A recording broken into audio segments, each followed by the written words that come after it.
পরিমাণ গুনাহ নিয়ে যদি কবরে যাই, ওই কবরের দুই পার্শ্বের মাটির চাপ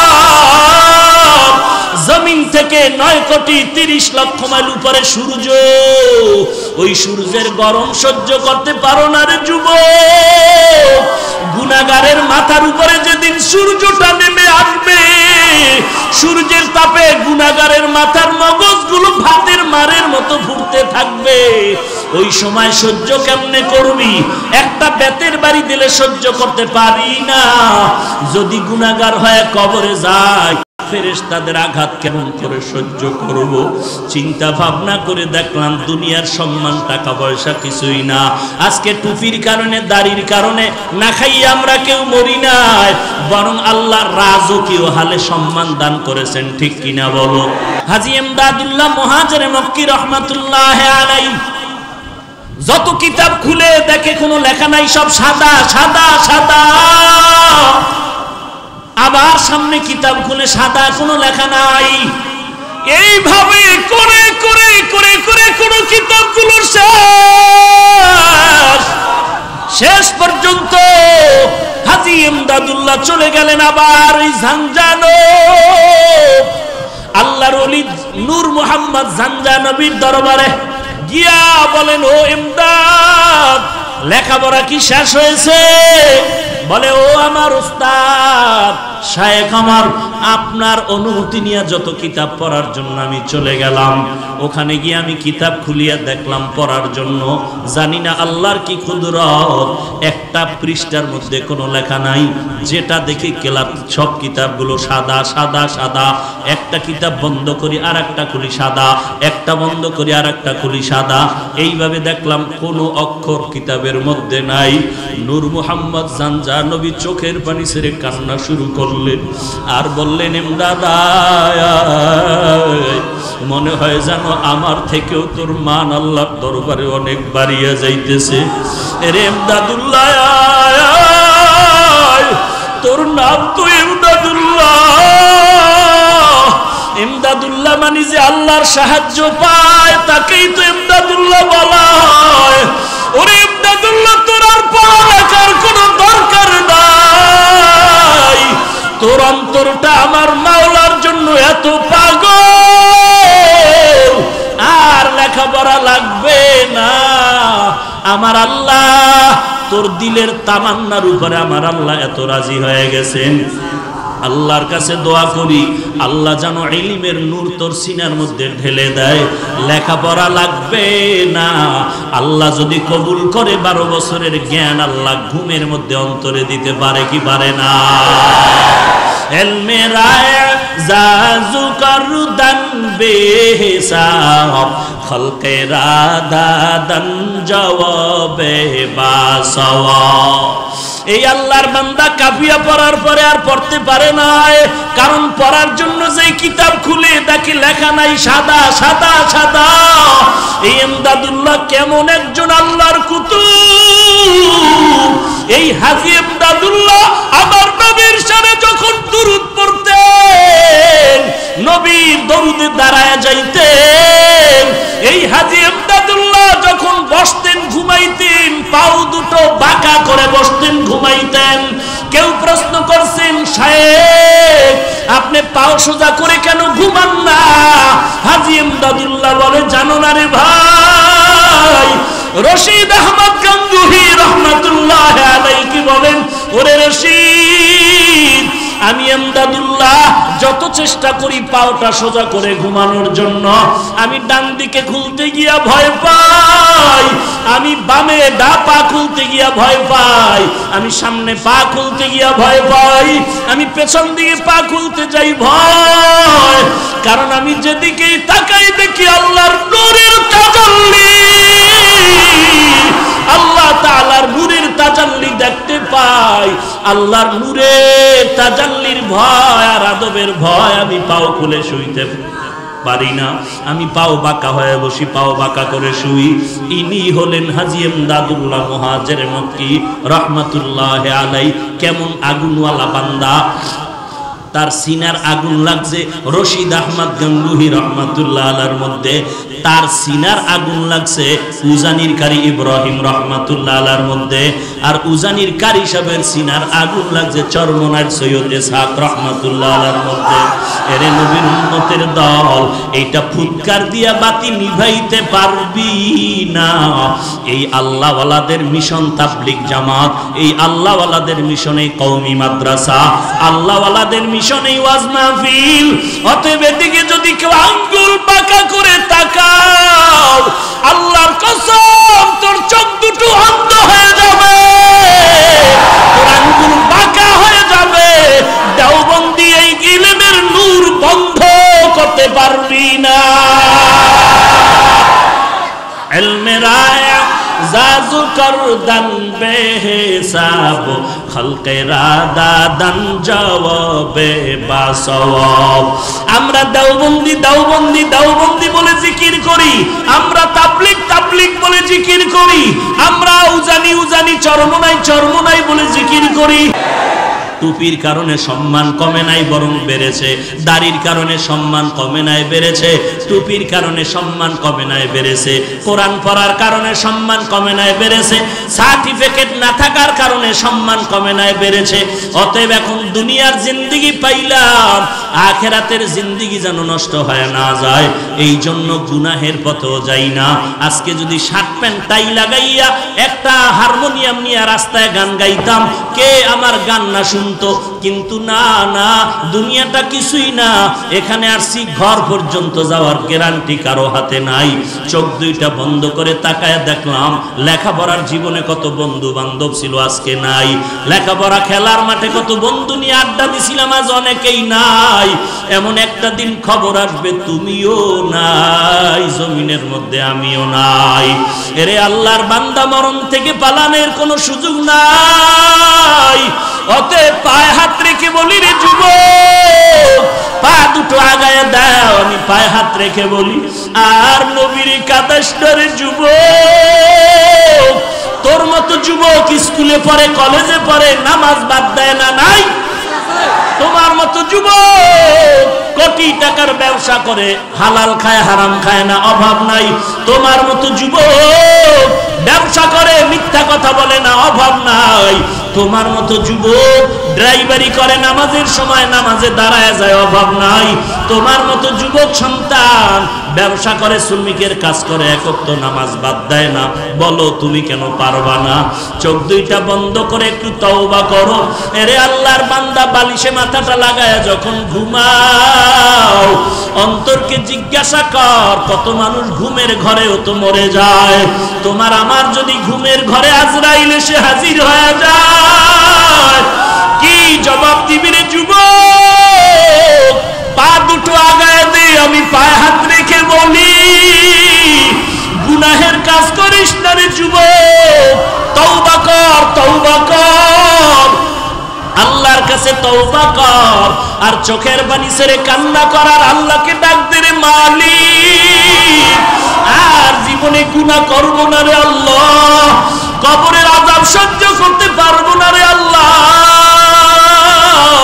গুনার কারণে জাহান্নামের আগুন সহ্য করতে পারবো না রে আল্লাহ, তুমি আমাকে মাফ করে দাও। আজকে থেকে তওবা করতেছি, আর নামাজ ছাড়বো না, আর দাড়ি কাটবো না, মা বাবাকে কষ্ট দিব না, আর কোনোদিন আল্লাহওয়ালার বিরোধিতা করব না, আর ওলামায়ে কেরামের বিরোধিতা করব না, কারো গীবত শিকায়ত করব না, আর দেশের বিরুদ্ধে জাতির বিরুদ্ধে ষড়যন্ত্র করব না। আজকে থেকে সহিভাবে ওই কোরআনটা পড়ব। হাজারো হাজারো মানুষ এ জমিনের মধ্যে আছে, একটা মানুষের এত দাম নাই কোরআনওয়ালা বান্দার যত দাম। কোরআন এমন একটা কিতাব, যে কিতাবের মধ্যে কোনো ভুল নাই, বরং এই কিতাবের মধ্যে ভুল থাকা তো দূরের কথা, ভুলটা থাকা আছে না নাই সন্দেহ করিয়া খুঁজতে গিয়া হাজারো হাজার বেঈমান কালেমা পড়ে মুসলমান হয়ে গেল। দুনিয়াতে যত কিতাব আছে, যে কোনো কিতাবের সবক একবার দুইবার তিনবার শুনতে ভালো লাগে, এরপর আর মজা লাগে না, বরং আল্লাহর কালাম বান্দা যতবার বলবে কণ্ঠ ভালো সুর ভালো তত মজাই লাগে। কথা ঠিক নি? আলহামদুলিল্লাহি রাব্বিল আলামিন আর রহমানির রহিম মালিকি ইয়াউমিদ্দিন ইয়্যাকা না'বুদু ওয়া ইয়্যাকা নাস্তাঈন ইহদিনাস সিরাতাল মুস্তাকিম সিরাতাল লাযীনা আন'আমতা আলাইহিম গায়রিল মাগদুবি আলাইহিম ওয়ালাদ-দাল্লিন।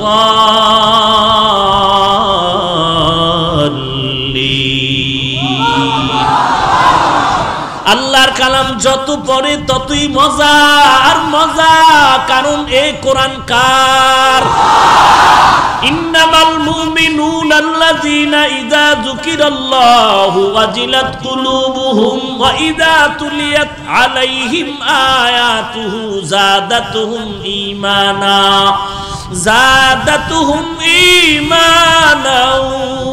ওয়া আলা রাব্বিহিম ইয়াতাওয়াক্কালুন।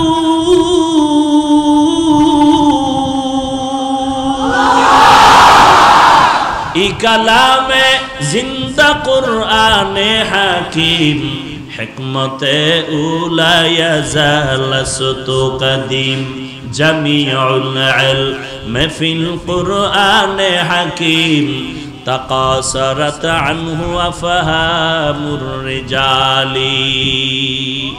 এমন একটা কিতাব আল্লাহ দান করলেন। আমরা বাংলা ভাষা শেখার জন্য একটা বই পড়েছিলাম, বইয়ের নাম আদর্শ, পৃষ্ঠা সংখ্যা 10।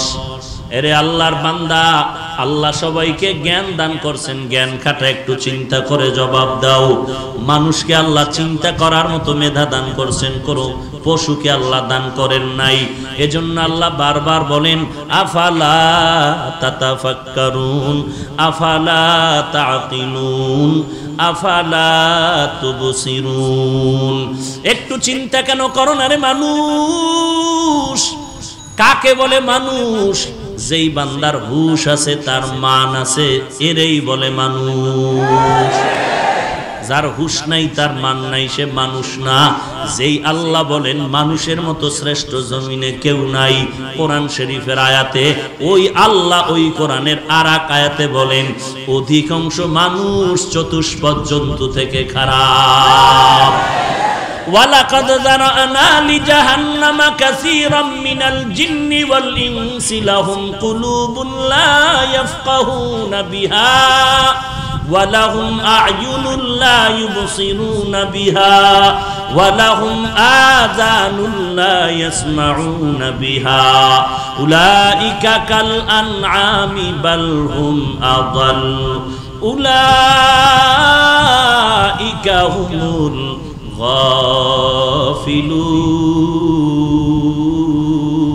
গাফিলুন। আল্লাহ বলেন অধিকাংশ মানুষ আর জিনের জন্য জাহান্নাম। যাদেরকে আমি আল্লাহ আকল দিলাম, আকল দিয়া চিন্তা করে না, কলব দিয়া ফিকির করে না। আমি আল্লাহ কান দিলাম শ্রবণ করার জন্য, যা শুনতে বলছি তা শুনে না। আমি আল্লাহ চক্ষু দান করলাম দেখার জন্য, যা দেখতে বলছি বান্দা তা দেখে। মা বাবারে দেখবি, বান্দা মা বাবারে দেখে না। আল্লাহর কোরআন দেখবি, আল্লাহর বান্দা কোরআন দেখে না। 24টা ঘন্টা ঘুমের টাইম ছাড়া শুধু মোবাইল দেখে।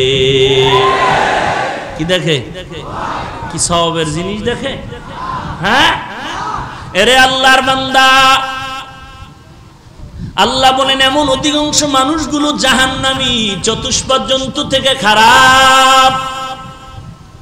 চতুষ্পদ জন্তু গরু ছাগল ভেড়া বকরির দিকে তাকাও, এদের 24টা ঘন্টার কর্মসূচি ঘুমাইবে আর খাইবে আর বাথরুম। আর কোন চিন্তা আছে? শুধু খানা, ঘুম আর বাথরুম। এরে আল্লাহর গোলাম, তোমারও যদি এমন হয়, তুমি সময় পাইলেই ঘুমাও, সময় পেলেই তুমি খানার ধান্দায় দৌড়াচ্ছ, রাতের বেলাও খানার ধান্দা, রিজিকের ধান্দা, কেমনে বড়লোক হওয়া যায়, কারে আঙ্গুল দেওয়া যায়, কার ক্ষতি করা যায়, কার সম্পদ নষ্ট করা যায়, কার হক নষ্ট করা যায়, কার টাকা চুরি করা যায়, কার টাকা ডাকাতি করা যায়, কার উপরে জুলুম করা যায়। 24টা ঘন্টা তুমি ফিকির করো, তুমি কার ক্ষতি করিয়া বড়লোক হয়ে যাইবা। তোমার 24টা ঘন্টা খানার চিন্তা, এরপরে ঘুমের চিন্তা, আর তোমার বাথরুমের চিন্তা। যদি এমনটাই তোমার কর্মসূচি হয়, তোমার জ্ঞান দিয়া জবাব দেও, গরুর মধ্যে আর তোমার মধ্যে ব্যবধান কোথায়? গর্ব সুরত আদমি এনসাবুদে আহমদবু জাহলোহা মেক সাবুদে আদমিরা আদমিয়ত লাজমাস উদরা গরবুনা বাশদ হে জমাস। সাউন্ড লয় মহা মুসিবত। ভাইরা আমার, আল্লাহ রাব্বুল আলামিন বলেন, এই কোরআন এমন এক দামি কিতাব, যেই বান্দা একটা অক্ষর পড়বে সাথে সাথে 10টা নেক লেখা হয়ে যাবে। এরে নবীর উম্মত আশিকের দল, এ কোরআন দান করলেন আল্লাহ, নবীর উপরে দান করেছেন, অবতীর্ণ করেছেন। এমন এক কিতাব, এমন এক কিতাব, এমন এক নবীর উপরে দিলেন। নবী নাই, কোরআনের গার্ডিয়ান নবী নাই। আজকে 1500 বছরের উপরে হয়ে গেল, আজও পর্যন্ত সে কোরআনের একটা নক্তা অক্ষরের ভুল কেউ বের করতে পারছে? বরং অনেকে চেষ্টা করতে গিয়া তারা কোরআনের কাছে মাথা নত করে কালেমা পড়েছে। ওরে আল্লাহর গোলাম, এমন একটা সুন্দর কিতাব, এই কিতাব হিন্দুরা পড়বে নাকি? বলো, এই কিতাব খ্রিস্টানরা পড়বে নাকি? এই কিতাব ইহুদিরা পড়বে নাকি? এই কিতাব নাসারা পড়বে নাকি? এই কিতাব বৌদ্ধরা পড়বে নাকি? কারা পড়বে? আজকে বড় দুঃখ লাগে, মুসলমান কোরআন পড়তে শিখে না। কোথায় গেল সেই দিনের ফজরের নামাজের পরে মক্তবে কোরআনের আওয়াজ? ফজরের নামাজের পর গ্রাম থেকে শুরু করে শহর পর্যন্ত মসজিদের বারান্দায় বারান্দায় এলাকার ছেলেমেয়েরা কোরআন তেলাওয়াত করে। কোথায় গেল সেই মক্তবের আওয়াজ? বর্তমানে ফজরের আজান দিতে যেমন মুয়াজ্জিন ঘুম থেকে উঠে দৌড়ায়, আম্মা জানেরাও দৌড়ায় কেজিতে সন্তানকে পাঠাবার জন্য। ঠিক নেই? हकीकत से तू दुनिया बेखबर है, दुनिया की नुमाइश पर नजर है। नमी गोयम के आज दुनिया जुदा बाश, बहार कारे के बाशी बा खुदावास। কত ধরনের জিনেরা আপনাদের তাবিজ লাগায় রাখছে। জিনেরা মানুষ দিলে তো টের পাওয়া যাবে, তাবিজ দিতেছে। জিনেরা তাবিজ দিয়া রাখছে। মাদ্রাসায় কোরআন পড়ে লাভ নাই, কোরআন শরীফ পড়িয়া কোনো লাভ নাই। মাদ্রাসায় পড়লে হুজুর হলে সম্মান নাই, চাকরি নাই, টাকা পয়সার অভাব, খানার কোনো কমতির শেষ হবে না, চাকরি পাওয়া যাবে না, সম্মান পাওয়া যাবে না।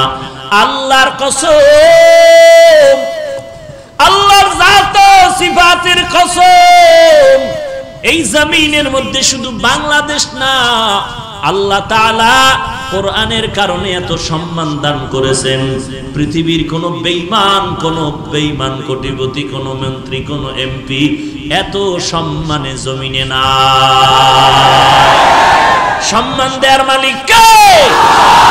ওয়া তুইজ্জু মান তাশাউ ওয়া তুযিল্লু মান তাশাউ বিয়াদিকাল খায়র, ইন্নাকা আলা কুল্লি শাইইন কাদির।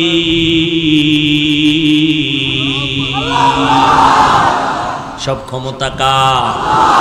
আরো জোরে বলেন। বেয়াদবি মাফ করবেন, বুঝানোর স্বার্থে বলছি, অন্য কিছু না। গরিবের সন্তান মসজিদের ইমামতিতে দাঁড়ানো আছে, বাড়ি কই মুসল্লিরা জানে না, মা কেমন মুসল্লিরা জানে না, আব্বা কেমন মুসল্লিরা চিনে না।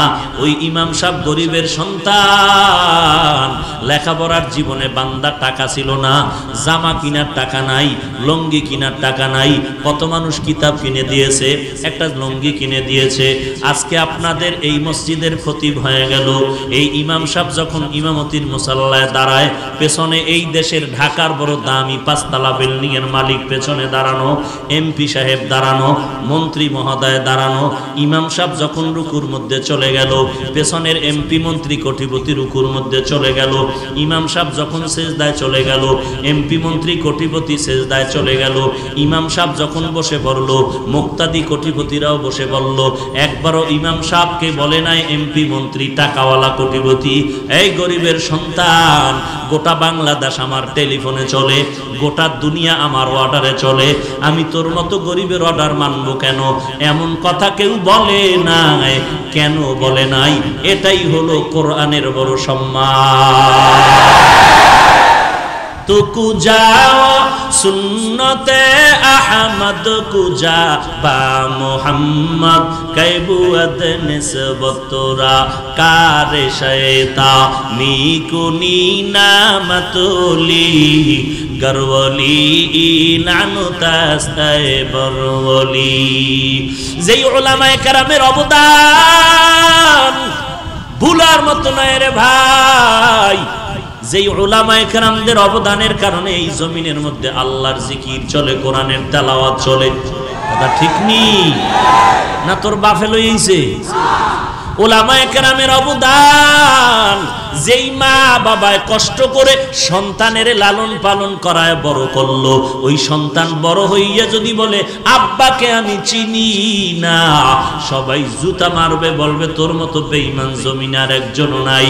যেই আলেমের মাধ্যমে আমার দাদার জানাজা হয়ে গেল, যেই আলেমদের অবদানের কারণে আলেমদের মাধ্যমে তোমার দাদার জানাজা হলো, তোমার পর দাদার জানাজা হলো, যেই আলেমের মাধ্যমে কোরআন শিখলাম, কালেমা শিখলাম, ইসলাম শিখলাম, আজকে আমি হাফিজুর রহমান মাটির মানুষ থেকে সম্মানের চেয়ারে বসলাম। এর পেছনে আমার আলেম ওলামাদের অবদান। এত অবদানের পর আজকে যদি কোনো কুলাঙ্গার বলে আমার আলেম ওলামা লাগবে না, তোর মতো বেঈমান এই জমিনে থাকার দরকার না। ঠিক কিনা বলো? তুমি মরণের আগে তোমার সন্তানদের ওসিয়তনামা লিখে দাও, আমার মরণের পরে কোনো আলেম দিয়া জানাজা পড়াবি না, কুকুরের মতো কবরে দাফন করে রাখবি। রাগ করলেন?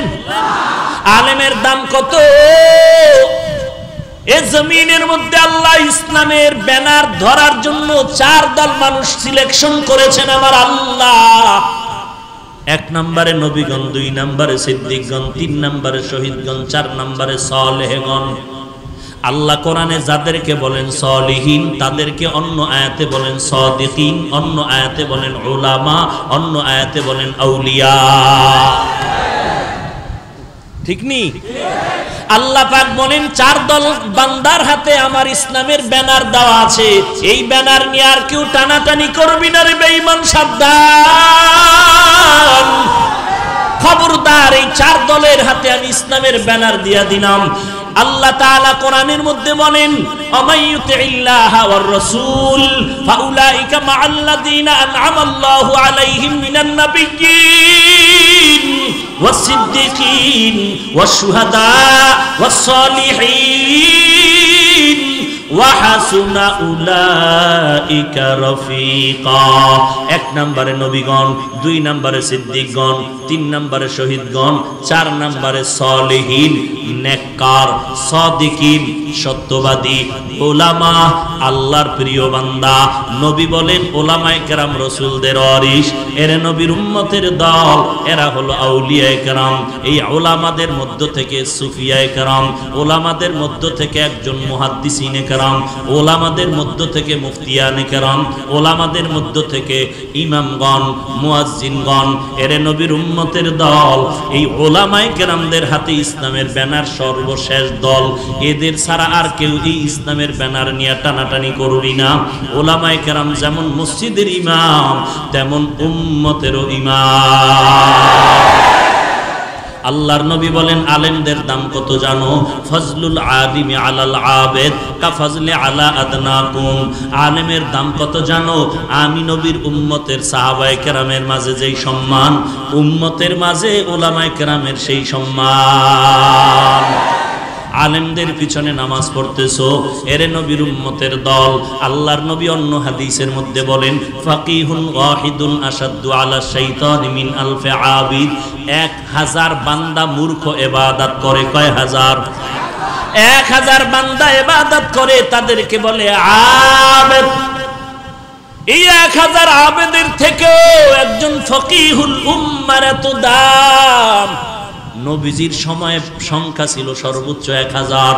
কিয়ামত পর্যন্ত সংখ্যা যত সর্বোচ্চ বাড়বে, হাদিসের মানটাও ততদূর পর্যন্ত যাবে। ওই সময় ছিল 1000, এখন গণনা হলো 1 লাখ, 1 কোটি, 1 মিলিয়ন, ট্রিলিয়ন, বিলিয়ন। তাহলে হাদিসের অর্থ কি হবে? 1000 আবেদের থেকে একজন আলেমের দাম বেশি। এখন অর্থ হবে 1 মিলিয়ন, 1 বিলিয়ন, 1 ট্রিলিয়ন ইবাদতকারীর থেকে একজন কোরআন সুন্নাহর ইলমওয়ালার দাম অনেক বেশি। ইলমে রায়ে জাজু করদান বেহিসাব, খলকেরা দাদান জবাবে বাসওয়াব, হক নাদারত দোস্তে খলকা জারেরা, নিস্তে ই খাসলাত একে দিনদারেরা। ইলমওয়ালার এত দাম, এত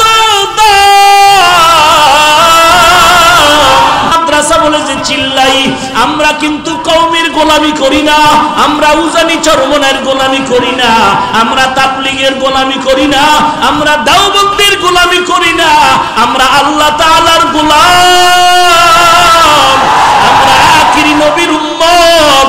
এইটার জন্য দেখছো তাবলীগের মধ্যে একটু ভেজাল যদি কেউ ঢুকায়, আমরা তা মেনে নিতে পারি না, কারণ আমরা তাবলীগের গোলামি করি না, আমরা গোলামি করি একমাত্র আল্লাহ।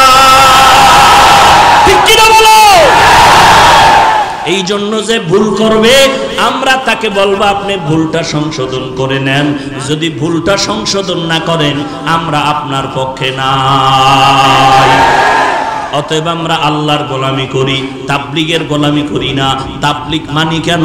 তারা নবীর তরিকা মতো আমাদের বয়ান করে, এই জন্য মানি। চরমনাই মানি কেন? আমরা চরমনাইয়ের গোলামি করি না। চরমনাই ওয়ালারা আল্লাহর নবীর তালিম দেয়, তরিকা শিখায়, এই জন্য মহব্বত করি। আমরা কওমি মাদ্রাসাকে সম্মান করি কেন? কওমি মাদ্রাসায় পড়লে বান্দা আল্লাহর মারিফত পায়, আদব শিক্ষা পায়। এরে নবীর উম্মত এত বছর যারা চিল্লায় বলতো মাদ্রাসায় জঙ্গি, কওমি মাদ্রাসায় জঙ্গি, আল্লাহ তাআলা আমাদের কান্নার কারণে আজ তাকায় দেখো, তারাই বলতেছে এই মাদ্রাসা হলো আদর্শ মানুষ গড়ার ফ্যাক্টরি। অতএব অনুরোধ করে বলছি রে মুমিন, সবকিছু হলো আল্লাহর কোরআনের বরকত। আল্লাহর কোরআন সিনায় লাগাও। এ কলিজার টুকরা যুবক, আমিও তোমার মতো একটা যুবক সন্তান। আজকে তোমাকে পায়ে ধরে বলি, টুপি মাথায় দাও, দাড়িটা লম্বা করো। তুমি রাজি হও না রে বাবা। আর আমাকে যদি কেউ কোটি কোটি টাকা দিয়া বলে, হাফিজ ভাই দাড়িটা কামায়া দাও, টুপিটা ফালায় দাও, গলায় ছুরি আসবে, জীবনে মাথার টুপি আর খোলা হবে না। গলায় ছুরি আসবে, দাড়ির গোড়ায় কোনোদিন ছুরি লাগবে না। কারণটা কি রে বাবা? কারণটা কি? কারণ আর কিছুই না। টুপি মাথায় দিলে মাথা গরম হয়, তুমি বুঝছো, আমি বুঝি না, ব্যাপারটা এমন না। লম্বা জামা পরলে শরীরটা গরম লাগে, তুমি বুঝতেছো, আমি বুঝি না, ব্যাপারটা এমন না।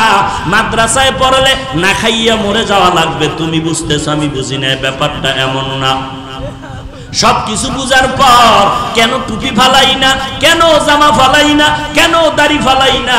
এই শীতের দিন ঠান্ডা পানি দিয়া ওযু করিয়া ফজরের নামাজ পড়তে কত কষ্ট। এরপরেও নামাজ বাদ দেই না, বরং একজন আল্লাহওয়ালা পাইলে হাত পা ধরে দোয়া চাই, কোনো মুরব্বী পাইলে দোয়া চাই, আল্লাহর কাছে কান্নাকাটি করি। কারণটা কি রে বাবা? কারণ আর কিছুই না, আল্লাহর কোরআন পড়লাম, নবীর হাদিস পড়লাম, আজ পর্যন্ত একটা ভুল কেউ বের করতে পারলো না।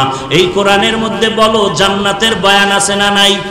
আল্লাহর মারেফত অর্জন হবে। বলে আল্লাহকে তো ভালো করে চিনলাম না, আল্লাহর মারেফত তো পাইলাম না। বলে আল্লাহর মারেফত এমনে পাওয়া যায় না, মারেফতওয়ালা সিনার সাথে সিনাটারে লাগাইতে হবে। সোহবতে সালে তুরা সালে কুনাত, সোহবতে তালে তুরা তালে কুনাত জমানা, সোহবতে বা আউলিয়া বেহতার আজ সদ সালে তাআত বেরিয়া। এরে নবীর উম্মতের দল, কোরআনের ইলমওয়ালার এত দাম। হাজী এমদাদুল্লাহ এখন আল্লাহকে তালাশ করার জন্য পাগল। আমি আল্লাহকে চিনি না, আমার আল্লাহকে চিনা দরকার। আমার আল্লাহকে চিনার জন্য এখন একজন মারেফতওয়ালা মুরব্বী দরকার। কোথায় পাই মারেফতের মুরব্বী? আল্লাহর কাছে রাতের বেলা কান্না করে দোয়া করে, আল্লাহ এমন একজন মুরব্বী বুজুর্গের তুমি সন্ধান দাও, যার সোহবতে গেলে আল্লাহ আমি তোমার সন্ধান পেয়ে যাই। ঘুমের ঘরে আল্লাহ জানায় দিলেন, জানজানব একটা জায়গা ভারতের মধ্যে যাও, ওখানে একজন আল্লাহর বান্দা আছে নূর মুহাম্মদ জানজানবী রহমাতুল্লাহ আলাইহি, ওর কাছে আল্লাহর বান্দা চলে যাও। আল্লাহর বান্দা হাজী এমদাদুল্লাহ মুহাজিরে মক্কি রহমাতুল্লাহ আলাইহি ঠিকানা নিয়ে চললেন আল্লাহর সন্ধানের জন্য জানজানব জায়গায় নূর মুহাম্মদ জানজানবীর দরবারে। ওখানে চলতেছেন, দীর্ঘ টাইম কষ্ট করে চলে গেলেন। ওখানে গিয়া তাকায় দেখতেছেন ছোট একটা ঘর, জঙ্গলার পাশে একজন আল্লাহর বান্দা বয়া ছোট ছোট বাচ্চাগুলোকে আলিফ বা তা পড়াইতেছে। হাজী এমদাদুল্লাহ গিয়া সালাম দিলেন। নূর মুহাম্মদ জানজানবী বলতেছে, রে এমদাদ, এতদিন কোথায় ছিলা? আরো আগে কেন আসো নাই? আল্লাহর ওলি হাজী এমদাদুল্লাহ ওখানে বসে আছেন। এরপরে মনে মনে একটু প্রশ্ন, আমি এমন একজন বুজুর্গ আল্লাহর একজন মারেফতের সম্রাটের সন্ধান চাইলাম, কিন্তু এমন একজন বুজুর্গর সন্ধান পাইয়া ছোট হুজুর পাইলাম। কারণটা কি? আমি একজন হুজুর পাইলাম যে হুজুর মক্তবে আলিফ বা তা পড়ায়। মক্তবের হুজুর তো বুজুর্গ হতে পারে না। নূর মুহাম্মদ জানজানবী ডাক দিয়ে কয়, রে এমদাদ, তুই কি নবীর হাদিস পড়ো নাই? খায়রুকুম মান তাআল্লামাল কুরআনা ওয়া আল্লামা। আল্লাহর নবী বলতেছেন, জমিনের মধ্যে সবথেকে বড় দামি ওই ব্যক্তি, শ্রেষ্ঠ ওই ব্যক্তি যে কোরআনের ইলম নিজেও শিখে অন্যদেরও শিখায়। ইলমে রায় জাজু করদান বেহিসাব, খলকেরা দাদান জবাবে বাসওয়াব। আল্লাহর কোরআনের ইলম কত দামি! এরে আল্লাহর বান্দা, আল্লাহর কোরআনের ইলমের কারণে আজকে মানুষের এত দাম। আল্লাহর কোরআন ইলম, আল্লাহর কোরআন মক্কায় নাজিল হওয়ার কারণে মক্কার দাম, আল্লাহর কোরআন মসজিদে থাকার কারণে মসজিদের দাম, আল্লাহর কোরআন আমি বান্দার সিনার মধ্যে থাকার কারণে আমার দাম। হাটহাজারীর হুজুর হেলিকপ্টারে দৌড়ায়, চরমনার হুজুর হেলিকপ্টারে দৌড়ায়, হাফিজুর রহমান হেলিকপ্টারে দৌড়ায়। সমালোচনা করিস না রে বাবা, বান্দা আমার 14 গোষ্ঠীরে বিক্রি করলো হেলিকপ্টার।